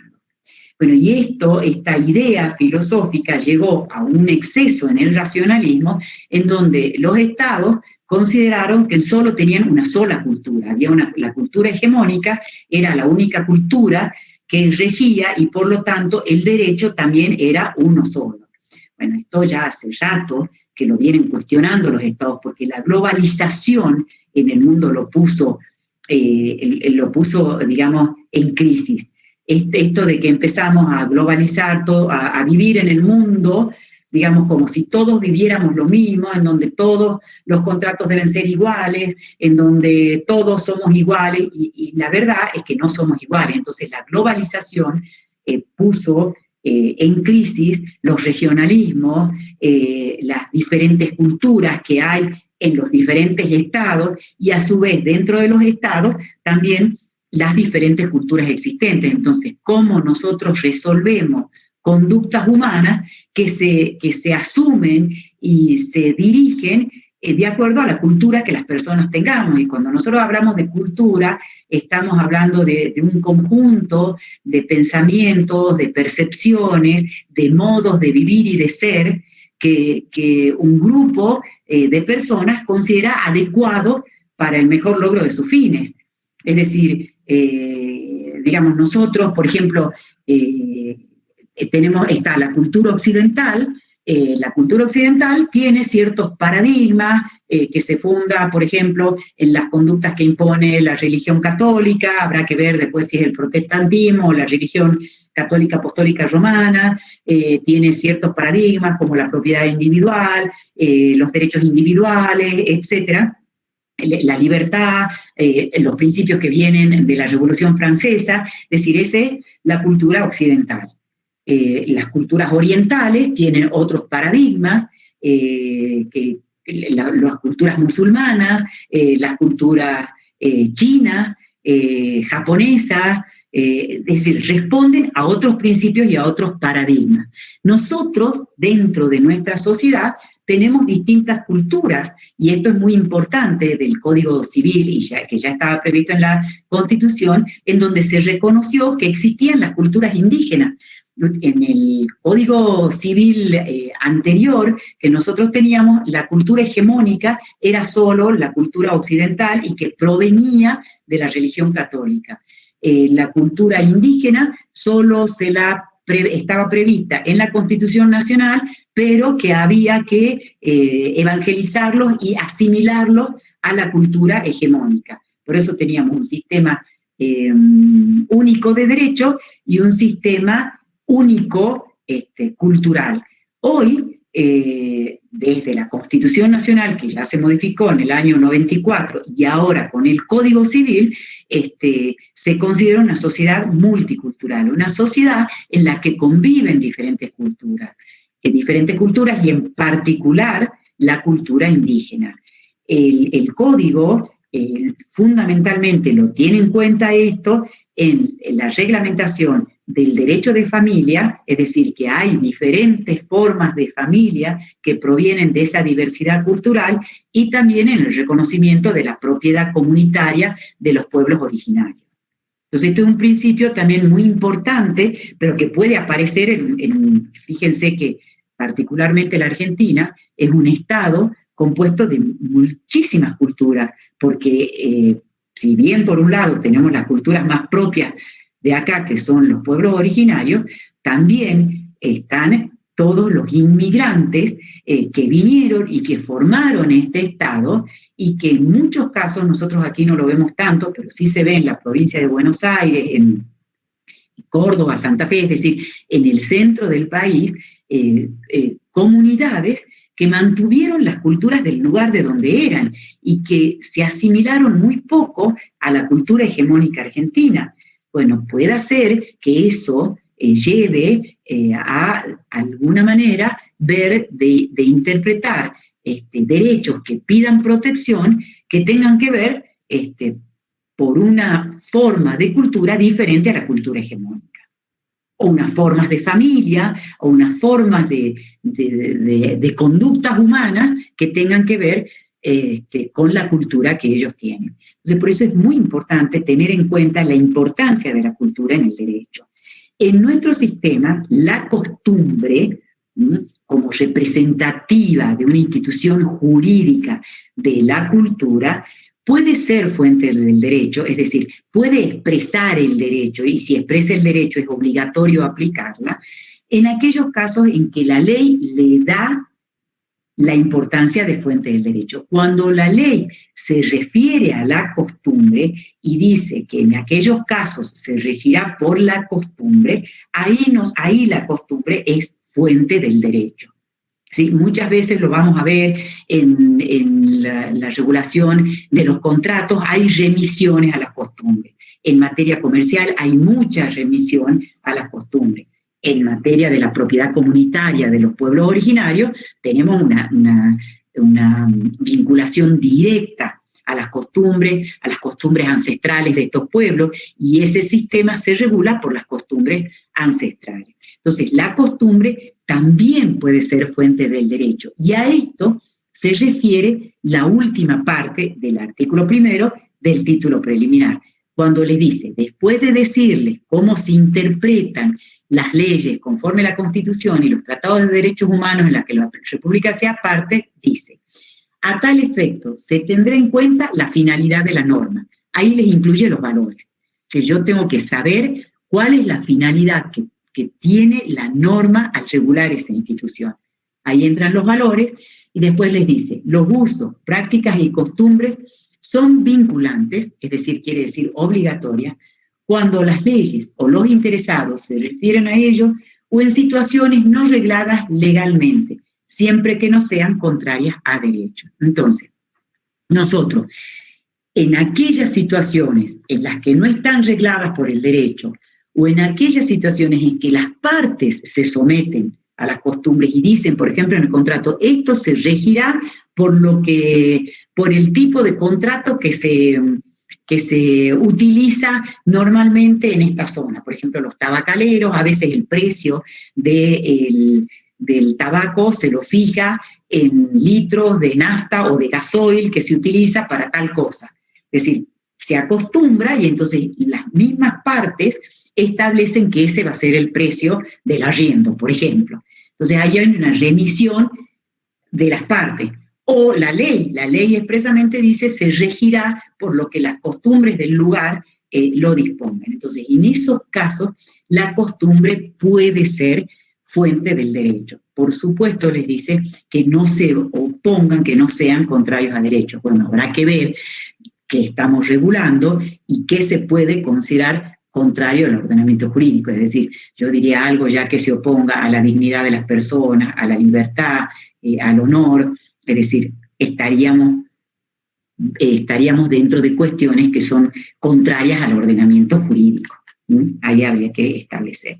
Fíjense, yo en esta foto les puse una foto del carnaval nuestro, y acá para decirles que es un código para la seguridad jurídica de las transacciones comerciales que trata de darle seguridad, porque es muy importante para que vengan a invertir internacionalmente, es muy importante que nosotros demos seguridad. El valor seguridad es muy importante, como el valor igualdad, como el valor justicia, es decir, son los valores que regulan en nuestro ordenamiento jurídico. Hay toda una discusión si qué es primero la seguridad jurídica o el valor, o la justicia, el valor justicia.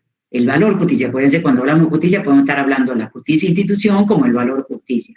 Hay quienes consideran que si nosotros damos seguridad jurídica, vamos a realizar la justicia. Otros como yo creo que primero es la justicia y luego es la seguridad jurídica. Es decir, para mí lo que determina que el ordenamiento jurídico sea justo es la justicia del caso concreto, y eso va a dar seguridad en las transacciones que fueren. Para eso requiere, por supuesto, de conocer contextualmente el conflicto que se quiere resolver, porque el conflicto puede ser entre empresas multinacionales y empresas de acá, ¿no? Y saber cómo se resuelve mejor el conflicto conforme al valor justicia, es decir, cómo, de acuerdo al contexto, la resolución va a ser lo más justo posible. Acá, lo que yo les pongo en la foto es un mercado de Estambul, fíjense que esa es una bandera turca, intentando demostrar qué quiere decir la diversidad de culturas. Bueno, esto no lo vamos a hablar, digamos, ustedes lo tienen, les voy explicando qué método se ha utilizado en el Código Civil, por qué se incluyó el título preliminar, cuáles son las funciones, eso ustedes léanlo, no lo vamos a desarrollar acá. Y en el título preliminar tampoco les voy a desarrollar todo, pero sí cómo ustedes lo tienen que interpretar, porque esto les sirve de base para interpretar todo el sistema jurídico, inclusive en muchos casos cuando ustedes estudien el derecho público el año que viene.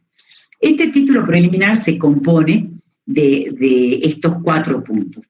Lo que nosotros hemos visto acá, que yo les decía, lo primero que ustedes tienen que saber es sobre el derecho y las fuentes del derecho, es la primera parte que el título les dice del derecho. Ahí les explica cuáles son las fuentes, el concepto del derecho, que es teoría, es lo que nosotros hemos visto, cómo se interpreta la ley y el deber de resolver que tienen los jueces. Eso se refiere al derecho en general, al ordenamiento jurídico. El segundo capítulo les habla de la ley, ¿sí? De la primer fuente, de la fuente más importante, pero que acuérdense, no se reduce el derecho a la ley. Es decir, no hay duda de que es la principal fuente pero el ordenamiento jurídico está compuesto por hechos, que son las conductas, por las normas y por los valores. Todo eso tienen que tener en cuenta. Ahora, cuando hablamos nosotros de la ley, este segundo capítulo les dice para quiénes son obligatorias las leyes, para todos los ciudadanos extranjeros o todos aquellos que se encuentren en la República, rige este código, se entienden vigentes a partir del 8º día de la publicación o el tiempo en el que ellas determinen. Por ejemplo, el Código Civil estableció que empezaba a regir, no me acuerdo si decía a partir del 1 de agosto del 2015, si se modificó eso, bueno, pero el Código Civil se lo aprobó y entró a regir recién el 1 de agosto del 2015. No empezó a regir al 8º día de su publicación oficial. ¿Sí? A eso se refiere. Luego les habla de la interpretación de cómo se cuentan los intervalos en el derecho, que eso lo tienen acá también, no se los voy a desarrollar para que no nos aburramos en la clase, sobre la eficacia temporal de las normas, ¿qué quiere decir esto? Es decir, cómo se aplican las leyes. Primero, cómo se cuentan el tiempo en el derecho, ¿sí? Ahí les hace un análisis, se fijan en días, en horas, en meses, cómo se cuenta. Y después, a partir de cuándo empieza a regir una ley, es decir, a partir del momento en que entra en vigencia para el futuro, ¿sí? Ahora, ¿qué pasa con las situaciones? Porque no es esto, como estamos dentro de la vida humana, los conflictos, nosotros lo que presentamos hoy en un conflicto, ese conflicto sucedió atrás de lo que nosotros hoy nos estamos presentando, estamos denunciando o estamos demandando, ¿sí? El conflicto sucedió antes, puede haber sucedido estando en vigencia otra ley, puede haberse modificado la ley, porque acuérdense que el derecho es flexible, entonces ese artículo les explica cómo se aplica la ley. Y el principio fundamental de ese artículo es que no tienen efectos retroactivos, es decir, que en principio las leyes no se aplican para atrás, sean o no de orden público, les dice. Es decir, salvo, digamos, que establezca lo contrario de la ley y que diga si se aplica para atrás. Pero cuando eso lo dice la ley, nunca puede afectar derechos amparados por garantías constitucionales, ¿sí? Por ejemplo, si yo pagué una obligación que tenía y la cancelé de acuerdo al sistema de la ley vigente en ese momento y luego se modifica la ley, no puedo decir, no, ese pago fue a cuenta, ¿sí? Porque de acuerdo a la ley vigente se canceló. O sea, cuando se consolida el derecho, cuando se consolida, quiere decir cuando se consuma ese derecho bajo la ley vigente, aun cuando la ley nueva diga que se aplica retroactivamente, no puede amparar derechos reconocidos por garantía, no puede afectar o violar derechos reconocidos por garantías constitucionales. ¿Sí? Entonces eso, acuérdense, no tienen efecto retroactivo, a menos que la ley lo establezca. Si lo establece, igualmente no puede afectar derechos ya consumados, derechos amparados constitucionalmente. Ese es el principio que les establece ese artículo. Bueno, el otro capítulo, esto lo tienen ustedes acá, ya vamos a pasar las firminas rápido. El otro capítulo que tienen es sobre el ejercicio de los derechos. Esta parte es importante porque les dice cómo debemos ejercer nosotros nuestros derechos. O sea, después de haber reconocido, de haberles hablado del derecho como derecho objetivo, de la ley, empieza a hablar del derecho en sentido subjetivo. Es decir, cómo los vamos a ejercer a los derechos que nos reconoce el derecho objetivo. Entonces, los dos primeros artículos les habla de dos principios fundamentales que son la buena fe, y les dice que los derechos deben ser ejercidos de buena fe. ¿Qué quiere decir que los derechos deben ser ejercidos de buena fe? Tienen que ser ejercidos como lo haría una persona proba, una persona honesta, una persona que actúa bien dentro de la sociedad, una persona confiable, no una persona mezquina, una persona que está tratando de aventajar al otro y quitarle lo que tiene. Es decir, una persona que en el ejercicio de sus derechos está pretendiendo que se reconozca su derecho, pero dentro de esos valores que son la confianza, de yo negocio con otro, pero confiando en que el otro no va a violar o no va a demostrar, digamos, no va a hacer conocer a todo el mundo el negocio que nosotros estamos trabajando, o hacer conocer ciertas cuestiones que yo le cuento que hacen a mi negocio que me podría perjudicar, o con la intención de perjudicar. Es decir, nosotros debemos ejercer los derechos de buena fe. Por eso son como estándares de conducta. Cuando nosotros hablamos de los derechos subjetivos, por ejemplo, de la obligación, de la deuda que tenemos, es que debemos comportarnos como un buen padre de familia, como un buen hombre de negocios, generando en el otro confianza, siendo coherente con la actitud que nosotros asumimos. Cuando hablamos frente a los derechos de propiedad, es decir, a los derechos reales, debemos comportarnos como una persona honesta, proba, que no quiero quitarle al otro su derecho de propiedad, sino que se reconozca el mío, ¿sí? Eso es la buena fe. Lo van a ver ustedes en los manuales, un buen padre de familia, un buen hombre de negocios, esos estándares jurídicos se utilizan para la buena fe. En concreto se lo ve mejor y más, digamos, es más fácil de entenderlo e interpretarlo, que lo vamos a ver a medida que nosotros desarrollemos la materia. Luego, el artículo 10, que se refiere al abuso del derecho, es decir, nosotros, nuestros derechos individuales no los podemos ejercer abusando de ese ejercicio. ¿Y cuándo se considera que nosotros estamos abusando? Cuando contrariamos el fin que el ordenamiento jurídico tuvo en cuenta para reconocerlo, o cuando excede los límites de la moral, la buena fe, las buenas costumbres. Y aquí aparece otro gran tema del derecho, que ustedes lo van a ver cuando lo estudien, es que sí, cuando nosotros hablamos del derecho, también estamos incluyendo las normas morales. Es decir, por un lado nosotros tenemos las normas, las leyes, que es la ley como aquella norma dictada por los organismos competentes del Estado dentro del uso de su competencia, la ley escrita, ¿sí? Y también tenemos otras normas que nos rigen, que son las normas morales, es decir, aquellas normas que provienen de nuestra conciencia, en donde si soy una persona buena o mala, si soy una persona digamos, que vive conforme a principios morales que significan respetar al otro, respetar en su persona, digamos, pero desde lo que me dicta la conciencia, no ya desde lo que me impone el legislador. Durante mucho tiempo se dividió esto, una cosa son las normas morales y otra cosa son las normas jurídicas, y lo van a ver ustedes en los manuales de los que estudien.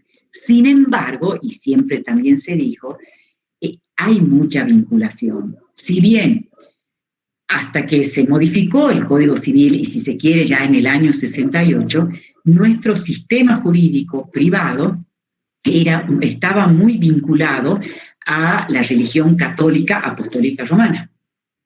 Ya en el año 68, esto empezó a desvincularse, y en donde la moral con la cual se vinculaba no era tanto una moral religiosa, no tanto, porque todavía subsistió, pero sí una ética que proviene de la conducta humana que hace a la vida en sociedad, y que proviene también de nuestras conciencias, pero no solamente dictada por la religión, porque podemos tener distintas religiones, sino aquellas conductas éticas que el hombre debe asumir para vivir en sociedad.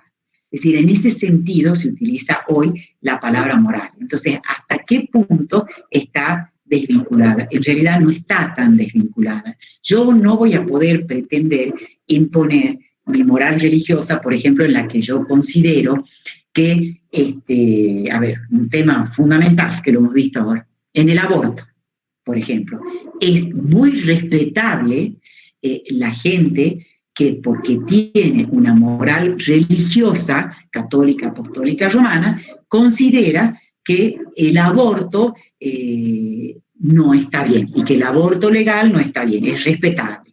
Pero también es respetable al otro cúmulo de gente de la sociedad en donde considera que el aborto legal, es decir, no el aborto indiscriminado, sino que el reconocimiento del aborto en la ley conforme a ciertas pautas que establece la ley, se puede hacer porque hay un grupo de gente en la sociedad que lo practica porque no tiene esa moral religiosa, pero que lo puede practicar y que es mejor que lo practique legalizado a que lo practique clandestinamente, en donde se mueren las mujeres, en donde dejan, es como una cuestión de salud pública.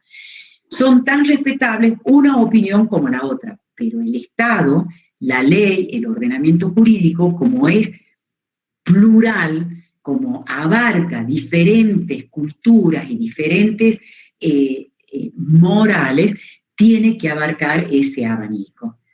Entonces, eso es lo que de alguna manera hoy está cada vez más difusa la diferencia esta entre las normas de derecho y las normas morales. Lo importante es que ustedes entiendan que cuando se habla de las normas morales, no se está hablando de la moral religiosa, sino de la moral ética que debe acompañar a todos los individuos en una sociedad. Bueno, este artículo, fíjense que les dice que se considera que estamos abusando de nuestros derechos cuando contrariemos o cuando excedamos los límites impuestos por la buena fe, la moral y las buenas costumbres. ¿Sí? Ahí lo está vinculando. Y otro principio muy importante que tiene este capítulo, que, bueno, está el abuso de la posición dominante, que se refiere a un principio comercial, si se quiere, de las empresas, que es muy importante que ustedes sepan que alguien que está teniendo una actitud monopólica y demás, las leyes lo condenan y se puede denunciar, eso ya lo vamos a ver. Y otro principio fundamental acá es el orden público y el fraude a la ley. El orden público es un principio que ustedes tienen que saber que las leyes, cuando son de orden público, son leyes en las que los particulares no las podemos modificar. Cuando la ley tiene en cuenta el orden público, la finalidad que persigue es proteger un bien que le interesa a la sociedad toda. Es decir, el orden público está compuesto por una serie de principios a los cuales la sociedad los considera fundamentales para su organización. Por eso es que nosotros los particulares, por medio de contratos, no los podemos modificar. Por ejemplo, hoy todo lo que está sucediendo en materia de salud y en materia de pandemia está en juego el orden público. Por eso, tanto los decretos de necesidad de urgencia que se dictan como las normas que se dictan, no podemos nosotros decir, pero yo no estoy de acuerdo con eso, no lo voy a cumplir. Lo tenemos que cumplir porque forman parte del orden público. ¿Sí? Es decir, de aquel conjunto de normas y principios a los cuales los particulares no los podemos modificar. Por oposición a las leyes de orden público están las leyes supletorias. Suplir quiere decir reemplazar. Esas leyes, en donde el derecho privado tiene muchas, sin embargo, cada vez menos por la constitucionalización del derecho privado, pero de todas maneras siguen habiendo muchas, significa que nosotros los particulares las podemos modificar o las podemos dejar sin efecto en una negociación, es decir, en un contrato, ciertas cuestiones que las vamos a ir viendo nosotros a medida que desarrollemos la materia, las podemos modificar o podemos decir, bueno, en este contrato esto no se va a aplicar. O sea, siempre y cuando no estemos excediendo el límite impuesto o el límite que está determinado o por la finalidad que tuvo el legislador al reconocerlo, el ordenamiento jurídico, o porque exceda la moral, las buenas costumbres o la buena fe, siempre con esos límites, nosotros vamos a poder dejarlo sin efecto, en tanto y en cuanto la ley no se declare como de orden público. Cuando las leyes dicen que son de orden público, no las podemos modificar. ¿Sí? Esos son los principios fundamentales que establece el ejercicio de los derechos. Y luego, el último capítulo se refiere al reconocimiento de derechos y bienes, que yo les decía un poquito antes de esto, es que reconoce nuestros derechos subjetivos, por supuesto los derechos individuales, como ya venía reconociendo, pero reconoce nuevos derechos. Reconoce nuevos derechos que son estos derechos colectivos. Entonces, ese capítulo, luego del artículo 16, decirle qué son los bienes y qué son las cosas para el derecho y qué es importante que ustedes entiendan a qué se refiere cuando dice qué son las cosas y qué son los bienes, ¿sí? Que la importancia de lo que nosotros interpretamos por cosas es que sea, o por bienes, es que sea susceptible de apreciación económica, susceptible de tener valor económico, que esto ya estaba en el Código Civil antes. Luego de eso, les reconoce, y esto es lo novedoso, reconoce dos clases de bienes nuevos, que son los derechos sobre el cuerpo humano, que permite la posibilidad, digamos, los derechos sobre el cuerpo humano no tienen un valor económico, ¿sí? Que es lo que dijo en el artículo anterior, que las cosas de las que trata el código son aquellas que son susceptibles de apropiación económica. Ese es el principio fundamental. En realidad, los bienes sobre el cuerpo humano no son susceptibles de apreciación económica, es decir, nosotros no los podemos comprar ni vender. Sin embargo, podemos disponer de ellos. ¿Y cómo podemos disponer de ellos? Eso les dice el artículo. Por un valor, digamos, si bien les dice, los derechos sobre el cuerpo humano en sus partes no tienen un valor comercial, sí tienen un valor afectivo, un valor terapéutico, científico, humanitario o social. Y podemos disponer de ellos, pueden ser disponibles por su titular, siempre que se respete alguno de esos valores y según lo dispongan las leyes especiales. Es decir, aparece como una nueva categoría de bienes en donde, si bien son extrapatrimoniales, es decir, no tienen valor comercial, no los puedo vender, no puedo comerciar, sí puedo disponer de ellos, pero teniendo en cuenta esos valores que el artículo nos dice, por un valor afectivo, terapéutico, científico, humanitario o social. Yo me puedo prestar al estudio de las vacunas, ¿sí?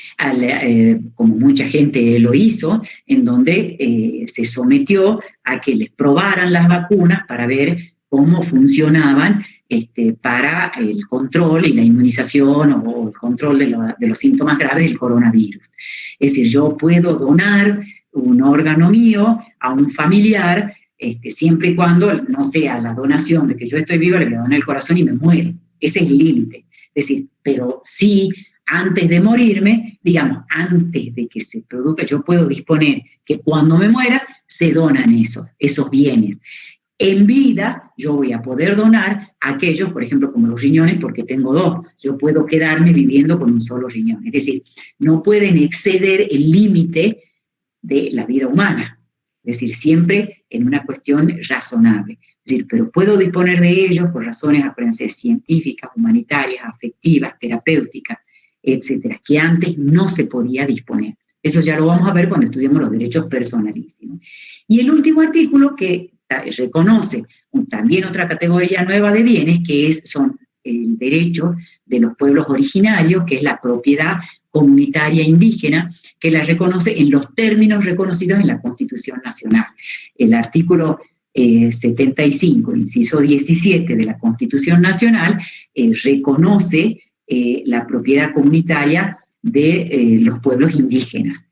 y les reconoce y establece una serie de principios que se deben respetar y que, bueno, es un nuevo sistema jurídico en donde ese pilar fundamental, en donde hasta se lo consideraba que era derecho natural válido para todos los tiempos y en todos los lugares a la propiedad individual, se relativiza porque puede existir una propiedad comunitaria que no es la propiedad colectiva que nosotros tenemos reconocida en el condominio, sino que es una propiedad que proviene de otra cultura, que lo han tenido nuestros pueblos originarios y que pautas ancestrales de esos sistemas se mantienen y que hay gente que sigue viviendo con ese sistema jurídico que establece la propiedad comunitaria, que es todo una situación en la que se ubica la persona completamente diferente a la cultura nuestra, por cuanto el ejercicio de sus derechos, no solo el derecho de la propiedad como relación con la tierra, sino también sus derechos individuales también se ejercen comunitariamente. Eso ya lo vamos a ver en otra clase. Bueno, yo esto que les fui desarrollando es todo lo que ustedes tienen bien desarrollado en este PowerPoint, que a los fines de no cansarlos, no lo he desarrollado porque además se nos hace muy larga la clase y virtualmente es eterno esto, y encima como hablaba yo sola, es más aburrido todavía. Entonces, todo lo que yo les he dicho sintetizado está aquí en el PowerPoint, que lo tienen subido y que termina en todo esto. Esperen que ya voy a sacar la presentación, que termina en todo el título preliminar. Yo considero que con esto terminamos. A ver, esperen, ¿cómo saco la presentación? A ver, espérenme un minutito que voy a sacar. A ver. ¿Ahí está? Ahí está. Ahí está. Bueno, chicos, con esto yo considero que la primera unidad de alguna manera está desarrollada. Ustedes lo pueden estudiar. A esto, a ver, yo ya les vamos a subir la bibliografía, pero lo tienen en los manuales clásicos como Jorge Joaquín Llambías, Guillermo Borda. Esos son manuales clásicos del concepto de derecho. Yo, además, les estudié sobre, digamos, e hice un análisis para que sea una versión moderna, que también le podemos subir algo un poquito más profundo, pero sobre derecho flexible, que es el autor es Calamandrei, que hace una sociología del derecho y que habla de la complejidad del derecho, como también Ciuro Caldani, que es un último libro que él sacó en el primer capítulo, en donde les dice qué es lo que nosotros tenemos que considerar y por qué él habla de que es una problemática, lo que lo debemos ubicar en un espacio que se refiere a la problemática de la vida humana y donde les habla de los hechos, de las normas y de los valores. Yo creo, digamos, con que ustedes estudien de Llambías y de Borda, más la clase que les acabamos de dar, ya con eso ustedes pueden abarcar la complejidad que significa entender el derecho. Si les interesa que les subamos, les podemos subir los capítulos de estos autores más profundos, en donde complejizan el concepto de derecho. Victoria, sí. Una de las preguntas, Ramiro de vuelta, pregunta si estas bibliografías que mencionás ya están en el aula virtual. Vos has dicho que vas a subir algunas, ahí va un enlace que es la bibliografía principal para la primera parte, ¿no? Sí, tenemos los enlaces, digamos, no los subí ahora, pero ya se los voy a buscar porque están en internet. Están digamos, los subimos el año pasado, lo que pasa es que me parece que se borró cuando yo reinicié la clase, pero ya se los vamos a subir de nuevo a los enlaces, para que ustedes puedan ver. Otra pregunta, Salomé Abigail Sanguino pregunta, profe, ¿cuál es la naturaleza del derecho? No sé a qué se no. Qué difícil. Bueno, es todo lo que te acabo de decir. Es decir, la complejidad, yo te diría que la naturaleza del derecho es una tridimensionalidad entre los hechos, la norma y los valores. Sí, para mí eso es, porque a ver, ¿a qué te referís vos cuando preguntas cuál es la naturaleza del derecho? Estás haciendo, digamos, una pregunta como si existiera algo natural en el derecho. Por empezar, yo te digo, para mí, digamos, el derecho es una construcción social. ¿Qué quiere decir que sea una construcción social? Que nosotros, las culturas, lo formamos al derecho. Por eso es que yo quise que ustedes vean las películas, para que ustedes se den cuenta que el derecho lo construyen las sociedades, y lo destruyen las sociedades, y lo modificamos las sociedades. Por eso es que desarrollé toda esta clase. Escúchenla varias veces para que ustedes puedan entender la complejidad de la que hablamos cuando hablamos del derecho, porque estamos hablando de una construcción social y cultural. Victoria, yo te voy a hacer una pregunta, porque vos hablaste de seguridad jurídica, estamos hablando de justicia, de dar a cada uno lo suyo, y me puse a pensar ahora, cuando el presidente el año pasado, en su mensaje, y también los gobernadores tenían, ellos valoraban más una vida que la economía. Entonces, ellos en materia de pandemia declararon a través de decretos de necesidad y urgencia, que fueron ratificadas luego por el Congreso, por leyes, donde era obligatorio el aislamiento y se cerraban todos los comercios, toda la actividad económica quedó parada, lo cual produjo pobreza. Hoy en día, ese principio que decía el presidente, dice una vida, yo prefiero salvar una vida que la economía se recupera. Vimos que la economía tiene tanta importancia como la vida, porque parar toda la actividad económica también puede tener incidencias en la vida. Entonces es muy difícil a veces abstraernos de lo económico por salvar una vida, porque a veces pensando en salvar una vida podemos también derrotar varias, tirar a la borda y hacer que la gente se muera de hambre, ¿no?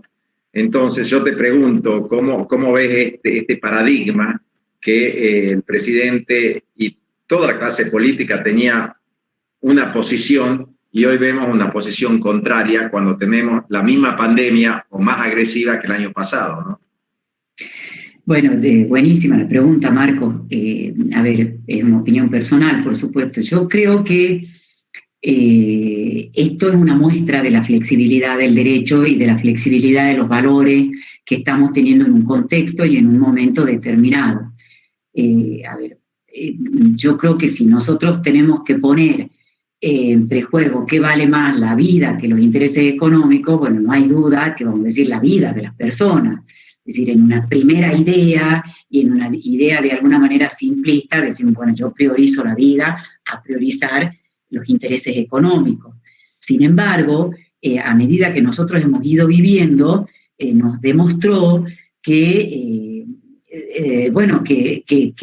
la vida, digamos, que no son dos estancos separados, es decir, que la vida también, si nosotros cada vez nos sumimos más en la pobreza, generamos una muerte y también se va perdiendo la vida.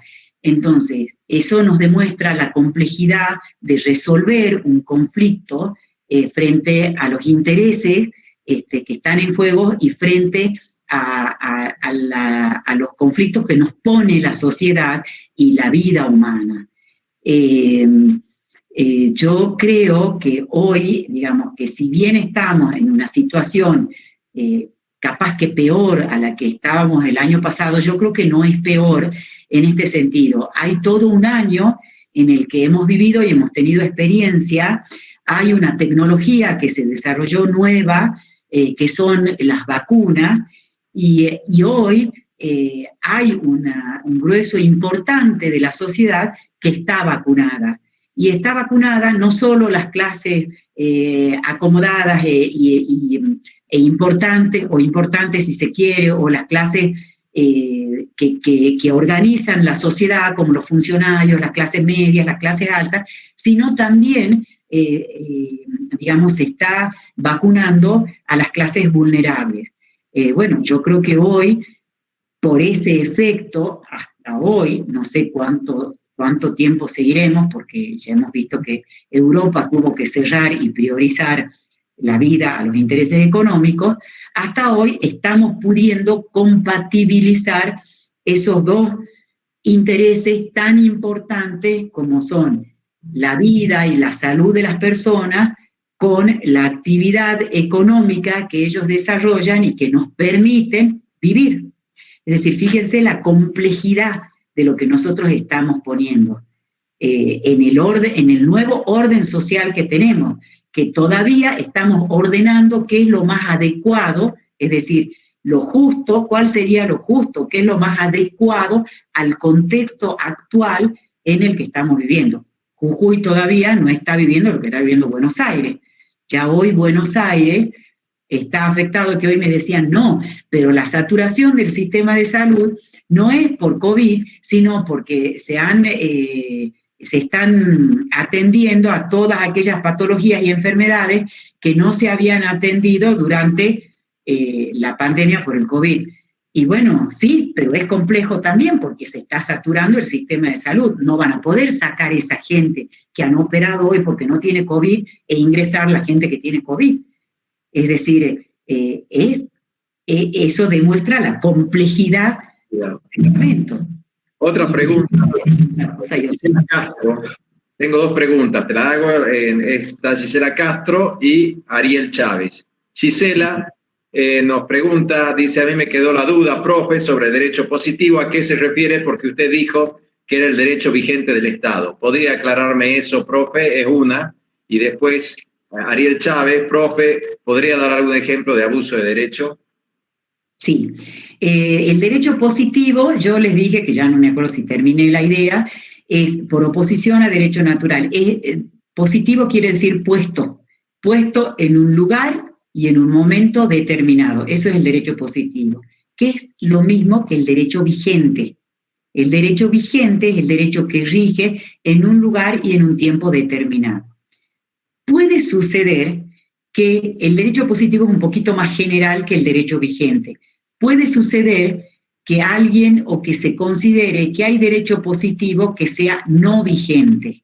Es decir, un derecho que se haya derogado y que no sea vigente. A ver, en esa situación nos podríamos encontrar con el Código Civil anterior. Nosotros todavía el Código Civil anterior lo seguimos aplicando cuando se trata de situaciones como las que les contaba sobre la aplicación retroactiva de la ley, que se tratan de situaciones que se consumaron y que se quedaron definitivas bajo la vigencia del Código anterior. Bueno, en ese caso es derecho positivo el Código Civil porque nosotros lo seguimos aplicando, pero no es derecho vigente porque ha sido derogado por la ley esta que modificó el Código Civil, la 26.599, que modificó y que puso vigente el Código Civil y Comercial de la Nación. Entonces ahí tienen un ejemplo de derecho positivo que rige en un tiempo y en un lugar determinado, pero que no es vigente. Es derecho positivo, pero no vigente.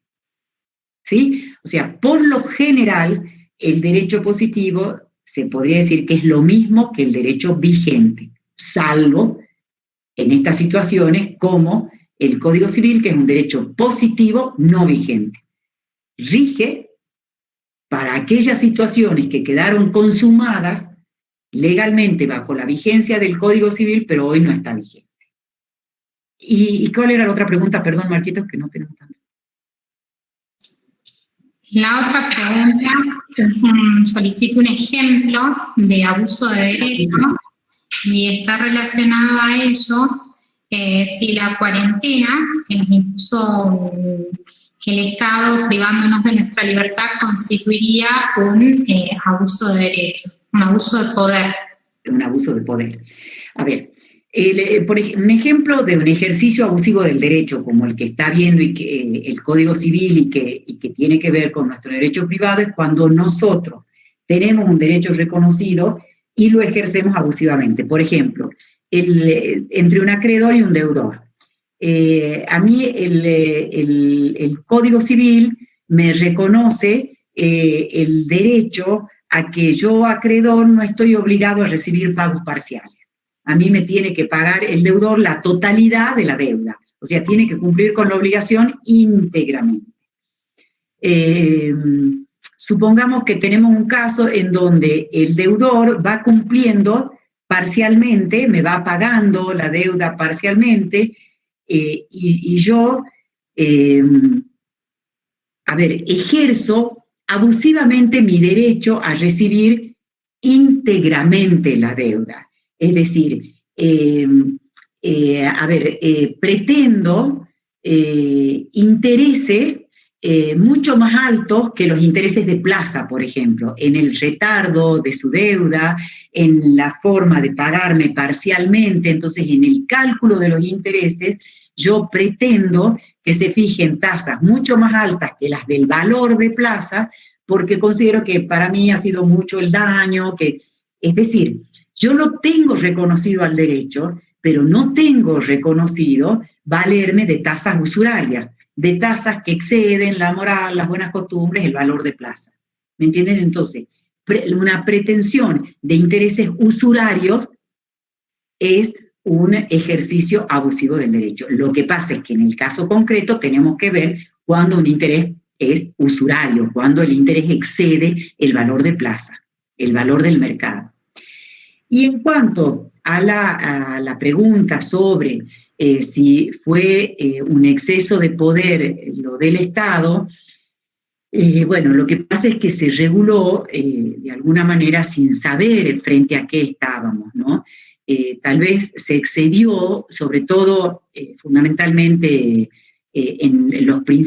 al principio de la pandemia, cuando no teníamos pandemia y cuando de alguna manera se controlaba tanto y no nos permitían salir sin que hubiera circulación del virus, se podría haber dicho que había un abuso de poder, que no es lo mismo del ejercicio abusivo de los derechos individuales de los que estamos hablando. Lo que pasa es que fue una situación, digamos, de tal magnitud esta pandemia, y en donde nosotros pensábamos que la íbamos a poder frenar, que de alguna manera podríamos decir que se justificó. Habrá que ver si durante ese periodo se generaron conflictos que generaron daños que exceden el normal daño que podría haber realizado, pero estábamos frente a una situación de pandemia mundial en donde nosotros creíamos que la íbamos a poder frenar. La fuerza de los hechos nos demostró que aún así no la podíamos frenar. Igualmente iba a ingresar, porque ingresa con las personas, y las personas somos imposibles de limitar, y nuestras conductas humanas son imposibles de controlar totalmente. ¿Sí? Bueno, chicos, estamos al borde, ¿no, Irene? Sí, muchísimas gracias. Vamos a suspender la grabación.